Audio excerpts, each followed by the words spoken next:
A analogia do filtro ilustra muito bem a defesa do método empírico que esses autores fazem. O argumento do Canabarro é que a legitimação da profissão do historiador repousa inteiramente na existência desse maquinário, desse filtro. Porque se tirar o filtro... Se tirar o filtro sem o rigor metodológico, o pesquisador regride para a história vulgar. Ele deixa de ser um cientista social para se tornar um mero colecionador de curiosidades. Ou, pior ainda, um palpiteiro que usa o passado só para justificar as próprias opiniões no presente. O filtro é o que separa a ciência da opinião. Nossa, faz todo sentido. Mas a discussão ganha contornos muito provocativos mais para o final do livro, porque toda força gera uma resistência, né? Sempre. E o texto apresenta um contra-ataque bem formidável. A ala que defende a história como não ciência. Porque parando para pensar, será que a imensa e caótica experiência humana, tipo as tragédias, as paixões coletivas, as angústias de uma época, será que tudo isso realmente cabe dentro de um filtro industrial sem perder a sua essência? O historiador Paul Venn argumenta enfaticamente que não. A crítica dele é bastante contundente contra o que ele considera uma rigidez excessiva das ciências duras quando são importadas para as humanidades. Ele acha que não encaixa. Para ele, não.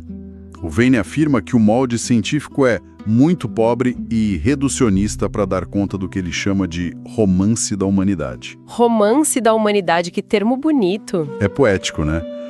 Na visão dele, a história é, na sua raiz, uma narrativa de eventos reais, uma filha direta da memória e não deve se limitar só ao que é cientificamente explicável. Tipo, tentar colocar a emoção humana numa planilha de Excel. Exatamente.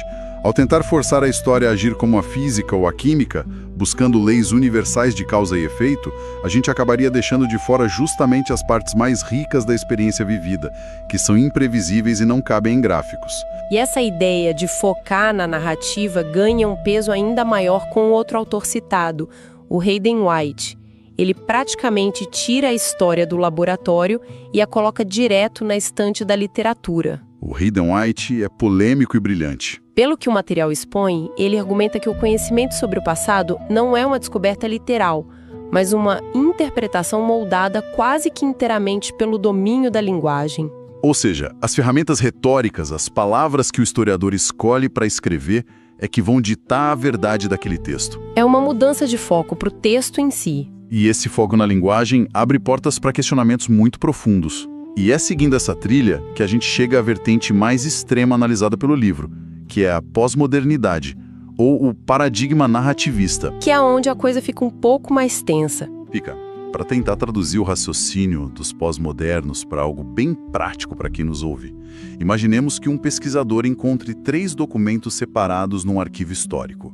Um registro de cobrança de impostos de uma fazenda, uma página solta de um diário pessoal descrevendo uma noite de muita chuva e uma ordem militar de recrutamento. 3 coisas que a princípio não têm nenhuma relação óbvia entre si. Exato. Esses papéis não falam sozinhos. Para que eles façam sentido num livro de história, o pesquisador precisa inventar uma cola narrativa que conecte o imposto, a chuva e o soldado numa única linha de raciocínio lógico. Ele tem que criar a história que une os 3. Isso. O argumento dos pós-modernos mais radicais é que essa cola narrativa é pura ficção criada na mente do autor contemporâneo. E se essa cola é ficção? Aí que tá. Se as conexões que dão sentido aos fatos são ficcionais, então a história inteira não passaria de uma obra literária. Nessa visão limite, o referente material, aquele passado concreto lá da cena do crime que a gente falou no começo, perde completamente a importância ou sequer existe fora dos limites do texto. Confesso que isso me soa como um terreno extremamente perigoso. Isso levanta uma questão importante, de fato. Porque, olha, se a gente empurrar essa lógica narrativista até o limite absoluto, dizendo que tudo é apenas um jogo de palavras e que essa cola é pura invenção, o que nos impede de apagar a linha entre fatos e mentiras completas? É a porta de entrada para o negacionismo. Pois é, se toda história é tratada estruturalmente como ficção, como a gente vai poder afirmar de forma categórica que grandes tragédias humanas, guerras, genocídios realmente aconteceram e não foram apenas narrativas? Fica complicado. Sem o peso da prova concreta, a história não perde sua principal função, quer nos alertar sobre os erros do passado. Esse questionamento toca no ponto mais sensível de toda a obra. E é justamente por enxergar esse perigo que o Ivo dos Santos Canabarro critica tão severamente a ala radical da pós-modernidade. É um alívio saber que o texto traça essa linha, viu? Ele traça, mas não descarta o debate. O livro aponta que essa relativização extrema destrói a objetividade e não coloca nada de estruturalmente sólido no lugar. Mas, ao mesmo tempo, reconhece que o Vane e o White trouxeram contribuições inestimáveis. Ao nos alertar sobre o poder da linguagem, né? Sim, sobre como a retórica influencia quem lê. É preciso escrever bem para ser compreendido. Mas o equilíbrio que a obra do Canabarro defende é que o compromisso inegociável com as fontes, com os documentos materiais que provam o referente, é o que serve de âncora para tudo. É a âncora do novo. Exato. É esse rigor investigativo que impede a pesquisa histórica de simplesmente se dissolver no ar e virar um romance de ficção. Nossa, é um malabarismo intelectual fascinante, não é? A história precisa ser sedutora na sua forma de contar, para conseguir transmitir toda a emoção da experiência humana, mas precisa estar com os pés fincados no chão firme dos documentos para se manter verdadeira. É o equilíbrio perfeito entre a arte e a ciência. O que nos conduz perfeitamente ao encerramento da nossa jornada de hoje. Foi um mergulho e tanto. Nós abrimos a caixa de ferramentas de quem escreve o passado e vimos que a neutralidade é um grande mito. O historiador sempre tem uma lente. Sempre. Acompanhamos como um mesmo evento pode ser visto por ângulos totalmente distintos. Do positivismo, focado lá nos heróis de bronze, passando pela denúncia econômica do marxismo, até chegar na riqueza cultural da escola dos análises.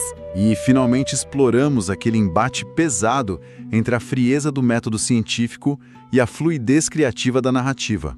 Um trajeto que evidencia como a compreensão de quem fomos é uma obra sempre inacabada, né? E em constante disputa. Sem dúvida. É um organismo vivo. E para quem nos escuta agora, por que mergulhar em debates teóricos tão acadêmicos e profundos importam no dia a dia? Importa porque a gente é bombardeado por história o tempo todo. O tempo inteiro.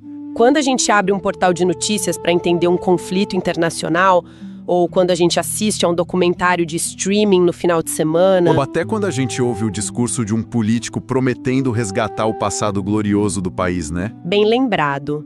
Ter a clareza de que toda narrativa que chega até nós foi construída a partir de uma escolha teórica, que ela carrega o viés de quem a escreveu e reflete os problemas da época em que foi produzida, atua como um verdadeiro escudo mental. Uma defesa, com certeza. Isso nos transforma em consumidores de informação incrivelmente mais críticos, vacinados contra manipulações fáceis e contra discursos muito simplistas de bons contra maus.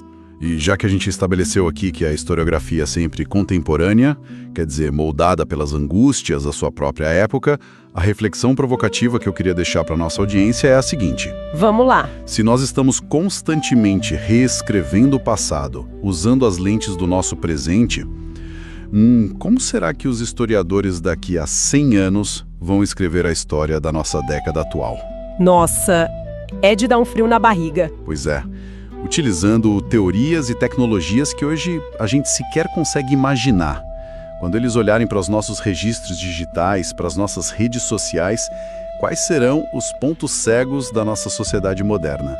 Os preconceitos que a gente não consegue enxergar hoje, né? Exato.